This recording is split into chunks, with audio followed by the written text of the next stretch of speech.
खबर की ओर रुख करते हैं। स्पाइस जेट को लेकर एक्सक्लूसिव जानकारी। कल हमने आपको खबर दी थी कि गो फर्स्ट को खरीदने में स्पाइस जेट ने रुचि दिखाई है और अब खबर है कि स्पाइस जेट ने इसको लेकर गो फर्स्ट के रेजोल्यूशन प्रेफरेंशियल को चिट्ठी भी लिखी है। समीर दीक्षित हमारे सहयोगी जुड़ गए हैं एक्सक्लूसिव जानकारी देने के लिए। समीर, बताएं फिलहाल ताज़ा जानकारी इस पूरे मसले को लेकर क्या है आपके पास? गो फर्स्ट एयरलाइन के फिर से उड़ान भरने की संभावनाएं एक बार फिर से प्रबल होती हुई नजर आ रही हैं। वजह यह है कि सिर्फ एक नहीं बल्कि 3 एंटिटीज ने गो फर्स्ट में अपनी दिलचस्पी जताई है। इसमें सबसे प्रमुख है स्पाइस जेट एयरलाइन का। स्पाइस जेट ने जो रेजोल्यूशन प्रोफेशनल को चिट्ठी लिखी है उसको हमने एक्सेस किया, उसको हमने पढ़ा है।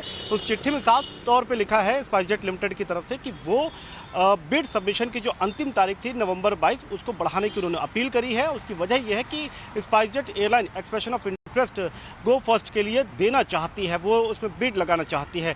और सिर्फ स्पाइस जेट ही नहीं बल्कि 2 और एंटिटीज़ है जिसमें Dubai based aviation firm sky one और एक अफ्रीका फर्म है, वो भी इसमें शामिल हैं। तो 3 एंटिटीज़ के सामने आने से जाहिर तौर पे गो फर्स्ट के दोबारा से उड़ान भरने की जो संभावनाएं हैं वो और प्रबल होती हैं।